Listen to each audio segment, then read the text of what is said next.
যে ৬টি কারণে আপনার বিড়াল পালন করা উচিত। তারা আপনার বাড়িতে ফেরেশতাদের নিয়ে আসে।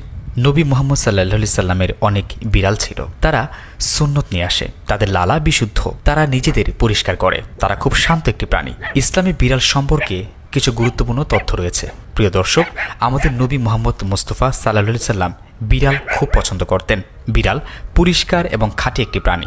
বিড়াল বাড়ি এবং মসজিদে প্রবেশ করতে পারে। বিড়ালের প্রতি ভালোবাসা ইসলামে বিশ্বাসের লক্ষণ। মহানবী সাল্লাল্লাহু আলাইহি সাল্লাম আবু হুরায়রা রাদিয়াল্লাহু তাআলা আনহুকে বিড়ালের যে ৬টি কারণে আপনার বিড়াল পালন করা উচিত। তারা আপনার বাড়িতে ফেরেশতাদের নিয়ে আসে।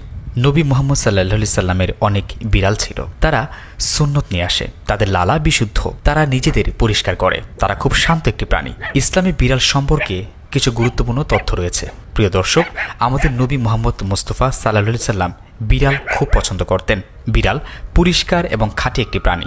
বিড়াল বাড়ি এবং মসজিদে প্রবেশ করতে পারে। বিড়ালের প্রতি ভালোবাসা ইসলামে বিশ্বাসের লক্ষণ। মহানবী সাল্লাল্লাহু আলাইহি সাল্লাম আবু হুরায়রা রাদিয়াল্লাহু তাআলা আনহুকে বিড়ালের